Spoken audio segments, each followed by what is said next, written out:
Hello students, welcome to my channel. So today we will discuss the topic of current electricity, that is electrical energy and power. So आज हम लोग current electricity का topic पढ़ेंगे, जिस topic का नाम है इलेक्ट्रिकल एनर्जी और पावर. सो बेसिक्स आप इस चैप्टर का ऑलरेडी क्लास 10th में अच्छे से साइंस में पढ़ के आ चुके हैं. तो इस बार जो डिस्कशन हमारा होगा वो उसका थोड़ा सा नेक्स्ट लेवल है. करंट इलेक्ट्रिसिटी के अंदर इस टॉपिक को अपन थोड़ा सा और एक्सप्लेन करने जा रहे हैं. तो फर्स्ट ऑफ ऑल हम बात कर लेते हैं इलेक्ट्रिकल एनर्जी एंड पावर की. तो एनर्जी को जब हमने डिफाइन किया था तो हमने लिखा था rate of doing work is called power. ठीक है, और वर्क और एनर्जी इक्विवेलेंट माने थे. आपको याद होगा पिछली क्लास में जो हम डिस्कस क्लास 10th में करते आए हैं वो यही है कि work is converted into electrical energy. आपको हमारी जो थ्योरम है, जो अपनी वर्क एनर्जी थ्योरम है, उसके बारे में भी मालूम होगा. वर्क एनर्जी थ्योरम ये what does it state?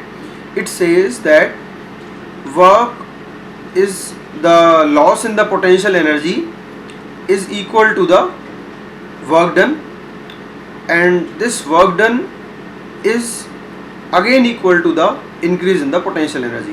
So we can sum up this work energy theorem statement. Work energy theorem statement को इस तरह से बोला जा सकता है कि जो भी पोटेंशियल एनर्जी में लॉस होगा वो आपका वर्क डन हो जाएगा, और जो भी वर्क डन होगा उतनी ही आपकी काइनेटिक एनर्जी बढ़ जाएगी. तो इसके स्टेटमेंट को अपन minus of delta U is equal to delta W is equal to plus delta K, इस तरह से अपन लिख सकते हैं. तो ये तो आपका बेसिक्स है जो आप ऑलरेडी जानते हो. वर्क एनर्जी थ्योरम क्लास 10 में पढ़ा था. अब इसके आगे का जो है वो डिस्कस कर रहा हूँ मैं. तो फर्स्ट ऑफ ऑल जो भी पोटेंशियल एनर्जी अपन डिफाइन करते हैं, जो बैटरी की पोटेंशियल एनर्जी अपन डिफाइन करते हैं, वो हमेशा अपन सब्सट्रैक्ट करते हैं final minus initial, final potential energy minus initial potential energy. तो वो जो वैल्यू होती है वो आपकी हमेशा जो वैल्यू आती है वो आपका जितना पोटेंशियल एनर्जी का लॉस होता है उतनी ही आपकी वर्क डन होती है, और जितना वर्क डन होता है वो आपका एनर्जी के फॉर्म में या काइनेटिक एनर्जी के फॉर्म में स्टोर हो जाता है. तो अपन इसको बैटरी के टर्म्स में ऐसे समझेंगे कि जितना बैटरी वर्क करेगी, ठीक है, जितना बैटरी के अंदर पोटेंशियल एनर्जी स्टोर होगी, केमिकल पोटेंशियल एनर्जी तो बैटरी, उतना ही वो वर्क डन करेगी इसके ऊपर, इलेक्ट्रॉन्स के ऊपर और या चार्ज के ऊपर. और जितना वो वर्क डन करेगी उतना ही उन इलेक्ट्रॉन्स के अंदर काइनेटिक एनर्जी डेवलप होगी और इलेक्ट्रॉन्स मोशन में आ जाएंगे. That makes our current.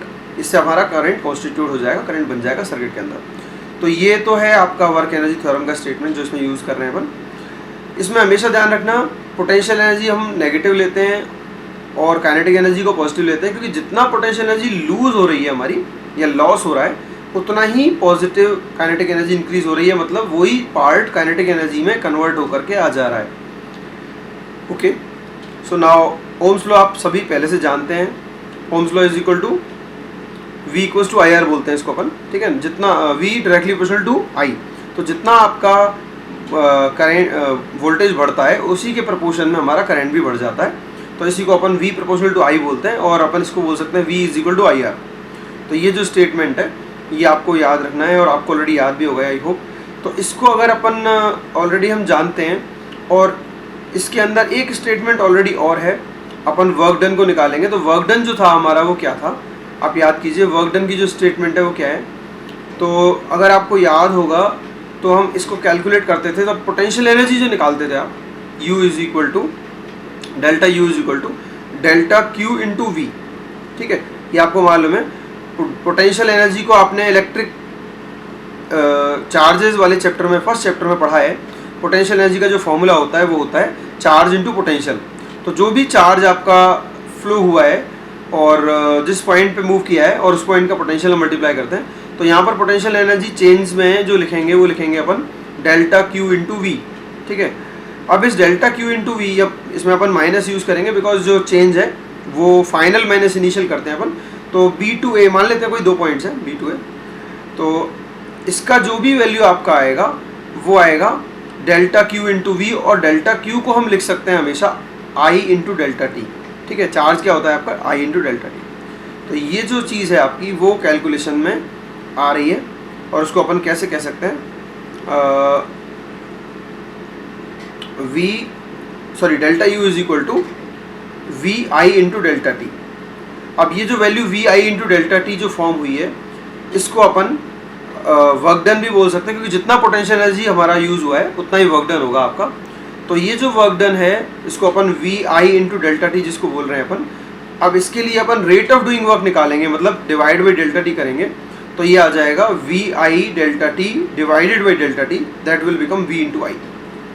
तो ये आपकी पावर, क्योंकि work rate of doing work क्या होता है, पावर होता है, तो पावर बन जाएगा। तो पावर का फॉर्मूला फाइनली आएगा power is equal to V into I.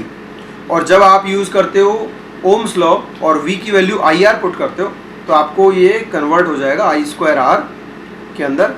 और अगर मैं इसको आई की वैल्यू को जो है मैं v अपॉन आर लिख देता हूँ, तो ये फाइनली मेरा v स्क्वायर अपॉन आर में कन्वर्ट हो जाएगा। तो पावर के आपके फॉर्मूले हो जाएंगे v into I is again equal to I square R is again equal to V square upon R, ये तीनों फॉर्मूले हो जाएंगे। ये तो हो जनरल स्टेटमेंट है जो आप क्लास 10 से पढ़ते आ रहे हो।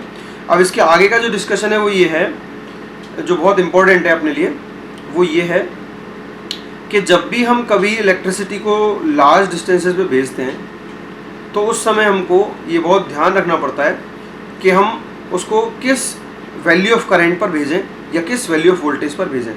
इसका रीज़न ये है कि जब भी करंट की वैल्यू हाई रहती है, लॉन्ग डिस्टेंस ट्रांसमिशन के अंदर बहुत दूर तक भेजना होता है, तो करंट की वैल्यू हाई होती है, तो पावर का फॉर्मूला आपने पढ़ा था आई स्क्वायर आर, ठीक है। और अगर हमारे वायर्स के अंदर एक कंसिडरिंग रेजिस्टेंस है, एक कंसिडरेबल रेजिस्टेंस है, मान लो थोड़ा बहुत, जो एक प्रॉपर रेजिस्टेंस की वैल्यू अगर एग्जिस्ट करती है, तो no doubt I square R की वैल्यू भी डेफिनेट होगी और काफ़ी मात्रा में करंट की वजह से हमारी जो पावर है वो वेस्ट होगी। I square R is the power जो आपका हीट के फॉर्म में धीरे धीरे डिसिपेट होगा, वेस्टेज होगा। तो हमारा एक ऑब्जेक्टिव रहेगा कि हम किसी तरह से इस पावर की वैल्यू को मिनिमाइज करें, या हम बोल सकते हैं एक्चुअली दिस वैल्यू जो पावर की है वो एक्चुअली हीट लॉस है हमारा, जो रेजिस्टेंस के अंदर वेस्ट हो रहा है। तो इसको मिनिमाइज करने के लिए आप देख सकते हो आई स्क्वायर आर, अपन आर की वैल्यू तो कम कर नहीं सकते क्योंकि जो भी हमारा मटेरियल यूज़ हो रहा है वायर के अंदर उसका रेजिस्टेंस तो ऑलरेडी फिक्स्ड है पहले से, लेकिन अपन आई की वैल्यू ज़रूर कम कर सकते हैं। बट अगर आई की वैल्यू कम कर दी हमने तो क्या होगा, आई की वैल्यू यदि आप कम कर देते हो तो आपका कहीं पावर तो कम नहीं हो जाएगी जो भेजी जानी है। यस डेफिनेटली, क्योंकि पावर कम हो सकती है क्योंकि आई की वैल्यू जो है वो वी की वैल्यू, पावर की जो वैल्यू है वो ऑलरेडी डिपेंड करती है आई पे भी।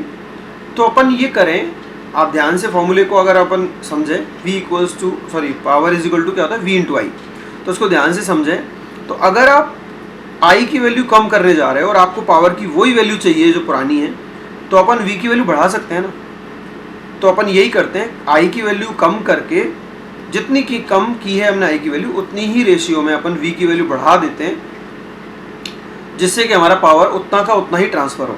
तो हमेशा यही किया जाता है लॉन्ग डिस्टेंस ट्रांसमिशंस के अंदर, करंट की वैल्यू बहुत कम कर दी जाती है और उसी के करेस्पॉन्डिंग वोल्टेज बहुत ज़्यादा बढ़ा दिया जाता है, जिससे हमको एक फिक्स्ड अमाउंट ऑफ पावर जो है वो लॉन्ग डिस्टेंस तक भेजी जा सके। पावर की वैल्यू हाई रहे, इस वजह से करंट कम करने के बाद हमको वोल्टेज को बढ़ाना पड़ेगा। सो ये वोल्टेज हाई रख करके हम मिनिमम करंट पर ट्रांसमिशन करते हैं, जिससे हमारे जो लॉसेज होते हैं, जो हमारा वेस्टेज होता है वो कम हो जाता है। तो ये बहुत इम्पोर्टेंट सा कंसेप्ट था, इसीलिए आपने देखा होगा कि हमारे बहुत दूर तक जब करंट भेजा जाता है, बड़ी बड़ी लाइंस के अंदर जब हम ट्रांसमिशन करते हैं, तो वहाँ पे आपने सुना होगा केबल्स के अंदर 15,000 वोल्ट, ठीक है, इसको केवी भी बोलते हैं, 15 केवी का जो इलेक्ट्रिक ट्रांसमिशन हो रहा है, 10 केवी, 25 केवी, तो बड़ी बड़ी लाइंस के अंदर 25,000 वोल्ट तक की जो पावर ट्रांसमिशन है वो होती है। लेकिन उसमें करंट की जो वैल्यू होती है उसी रेशियो में हम बिल्कुल मिनिमम कर लेते हैं, जिससे हमारा जो पावर लॉस है, हीट लॉस जो है, जो अपन आई स्क्वायर आर टी बोल रहे हैं, आई स्क्वायर आर टी, तो वो जो हीट लॉस है आपका, उसमें आर और टी को तो अपन चेंज कर नहीं सकते थे क्योंकि टाइम भी जितना लगेगा उतना टाइम तक ट्रांसमिशन होगा और आर रेजिस्टेंस भी जितना है सर्किट का उतना ही रहेगा। बट हमने करंट की वैल्यू मिनिमम करके अपना हीट लॉस जो है वो मिनिमम कर लिया। यहाँ एक चीज़ और ध्यान देने वाली है, सबसे ज़्यादा इंपॉर्टेंट फैक्टर यहाँ पे आई स्क्वायर आर टी में आई है, क्योंकि आई की पावर क्या है, 2 है। तो जो हमारा हीट लॉस है वो करंट पे ज़्यादा डिपेंड कर रहा है as compare to resistance and temperature. तो करंट पे सबसे ज़्यादा डिपेंडेंस होने के कारण हम करंट को ही मिनिमम कर रहे हैं, जिससे हमारा हीट लॉस मिनिमाइज अपने आप हो जाएगा। सो ये जो चीज़ थी, आज का जो कंसेप्ट था वो मैंने आपको बता दिया है। I think I hope you all understand my discussion. So thank you very much for today, and in the next lecture we will join up for the next topic. Once again, thank you.